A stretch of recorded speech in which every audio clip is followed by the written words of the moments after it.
အားလုံးပဲမင်္ဂလာပါဒီနေ့ကျွန်တော်တို့အတူတူဆွေးနွေးကြည့်ကြတဲ့အကြောင်းအရာလေးကတော့ a philosophical approach to understanding ပါမြန်မာလိုဆိုရင်တော့တွေးခေါ်မျှော်မြင်မှုရှုထောင့်မှာချင်းကဖော်ပြရအောင်ပေါ့ဆိုတော့တစုံတစ်ခုကိုနားလည်တယ်လို့ပြောလိုက်တဲ့အခါအဲ့ဒီစကားလုံးရဲ့နောက်ွယ်ကတကယ်နှက်ဆိုင်တဲ့အဓိပ္ပာယ်ကိုအတူတူစူးစမ်းကြည့်ကြအောင်ပါဟုတ်ပြီဒါဆိုရင်အဓိကမြင်ခွန်းကိုတိုင်းမြင်လိုက်မယ်နော်တခုခုကိုနားလေလေလို့ပြောလိုက်တဲ့ခါအဲ့ဒါတကယ်တမ်းကျတော့ပါကိုဆိုလိုတာလည်းပဲဒီမြင်ခွန်းရဲ့ဖေကိုကျွန်တော်တို့အတူတူရှာကြည့်ကြအောင်အများစုကတော့ချက်ချင်းခေါင်းထဲပေါ်လာမှာကအော်နားလေတယ်ဆိုတာအဲ့ဒီကြောင့်နဲ့ပတ်သက်တဲ့အချက်လက်တွေအကုန်သိတာပေါ့ဆိုတာမျိုးပေါ့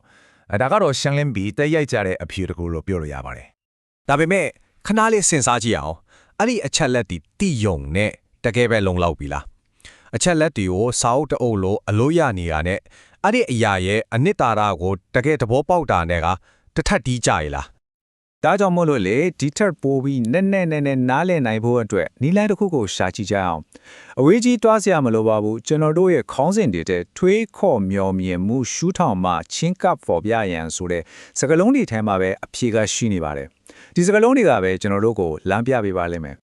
ကဲနားလည်မှုစီကိုတွားမယ်ဒီခရီးမှာကျွန်တော်တို့ရဲ့ပထမဆုံးခြေလှမ်းကတော့တွေးခေါ်ခြင်းပါပဲဟုတ်ပါတယ်ဒါကအခြေခံဆုံးအောက်မေ့ပဲတကယ်ကိုနက်နေတဲ့နားလည်မှုဆိုတာဒီနေရာကနေစတာပါ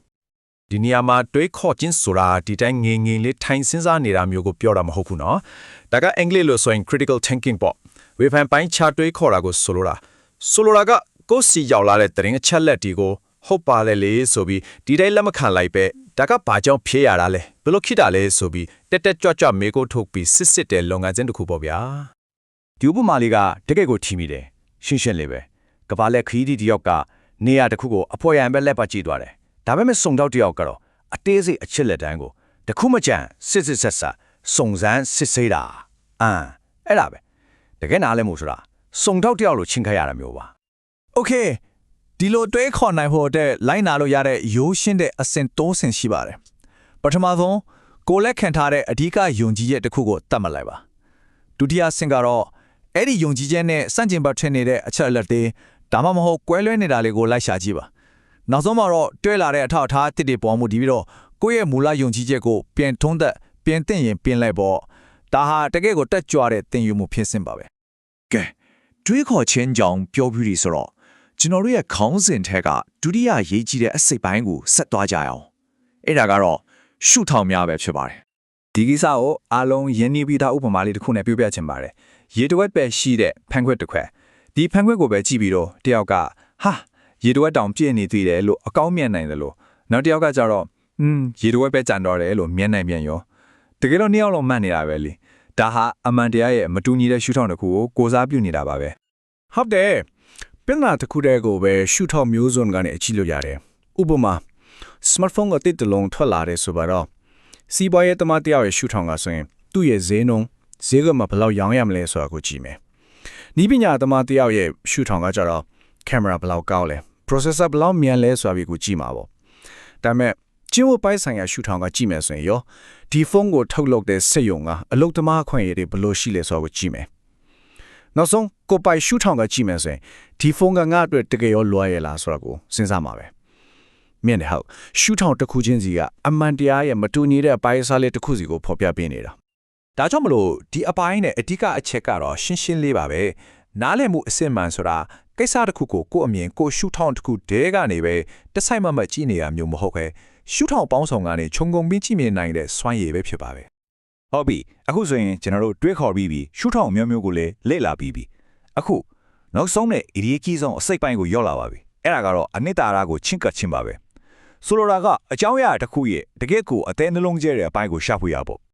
Desna ပညာရှင် Wittgenstein ရဲ့ဒီစကားကတော်တော်လေးအသေးပဲရှိပါတယ်။သူဆိုလိုချင်တာကကျွန်တော်တို့ဟာအရာရာကိုဘာသာစကားကနေတဆင့်နားလည်ကြတာလေ။ဆိုတော့ကိုသုံးနေတဲ့စကားလုံးတွေရဲ့အသေးပဲကိုကိုယ်တိုင်ရှင်းလင်းမသိဘူးဆိုရင်ကိုယ့်ရဲ့ကဘာအမြင်ကလည်းအလိုလိုအကန့်အသတ်နေဖြစ်သွားနိုင်တယ်ဆိုတဲ့သဘောပါပဲ။ဒါကြောင့်မလို့အခြေခံအကျဆုံးအသေးပဲဖွင့်ဆိုချက်တွေကိုတေတေချာချာနားလည်ထားဖို့ကအရေးကြီးပါတယ်ကဲကိစ္စရဲ့တစ်ခုရဲ့အနှစ်သာရကိုရှာဖွေဖို့ကိုပြန်မေးကြည့်လို့ရတဲ့မေးခွန်းတချို့ရှိပါတယ်ဥပမာဒီကိစ္စမှာတုံးနေတဲ့အဓိကအတိတ်ပဲဖွင့်ဆိုချက်ကတက်ကြတော့ပါတယ်လူတွေကမပြောဘဲနဲ့လက်ခံထားကြတဲ့မတိစိတ်ချက်ကယူဆချက်တွေကတော့ဘာတွေဖြစ်မလဲတကယ်တမ်းကျတော့ဖြည့်ရှင်းနေတဲ့ရင်းခံပြဿနာကဘာကြီးလဲ ဒီလိုမေကွန်းတွေကကြက်သွန်တွေတစ်လုံးကိုအခုံခွာသလိုပါတယ်အပေါ်ရန်အလွာတွေကိုတစ်ခုပြီးတစ်ခုခွာချက်လိုက်တဲ့အခါအတွင်းမှာရှိတဲ့အနှစ်တာကိုရှင်းရှင်းလင်းလင်းမြင်လာရမှာပါ ကဲဒါဆိုရင်တော့ကျွန်တော်တို့တွေးခေါ်ခြင်းရှုထောင်များပြော့အနှစ်သာရကိုချင်းကပ်ခြင်းဆိုတဲ့အပိုင်း၃ပိုင်းလုံးကိုလေ့လာပြီးသွားပါပြီအခုဒီအချက်အားလုံးကိုပြန်ပေါင်းဆက်ပြီးတော့နားလည်မှုဆိုတာကိုအတိတ်ပဲတစ်တစ်ခုပြန်ဖွဲ့ဆိုကြည့်ကြရအောင် ဒီတော့နောက်ဆုံးမှာကျွန်တော်တို့တည်လာရတာကနားလည်မှုဆိုတော့တနေရာရာမှာရက်ဆောင်နေတဲ့ပန်းတိုင်တစ်ခုမဟုတ်ပါဘူးဒါဟာဘယ်တော့မှမပြီးဆုံးနိုင်တဲ့ခရီးစဉ်တစ်ခုပါတက်တက်ကြွကြွတွေးခေါ်နေရမယ်ရှုထောင်အမျိုးမျိုးကနေမြင်အောင်ကြည့်နေရမယ်ပြီးတော့အဆက်မပြတ်မေးခွန်းတွေထုံနေရမယ်တက်ကြွတဲ့လုပ်ငန်းစဉ်ကြီးတစ်ခုပါပဲ ဒီတင်ပြချက်လေးကိုမအဆုံးသတ်ခင်မှာစဉ်းစားစရာမေးခွန်းလေးတစ်ခုလောက်ခြံထားခဲ့ပါစေဒီနေ့ကျွန်တော်တို့အတူတူလေ့လာခဲ့တဲ့နီလာနီကိုအသုံးပြုပြီးတော့လေကွာလွတ်တာကိုတေးပေးချာချာသိပြီးသားနားလည်ပြီးသားလို့ထင်ထားတဲ့အကြောင်းအရာတစ်ခုကိုရှုထောင့်အတိတ်ကနေပြန်ပြီးနားလည်ဖို့စ조사ကြည့်မယ်ဆိုရင်အဲ့ဒီအရာကဘာများဖြစ်နိုင်မလဲ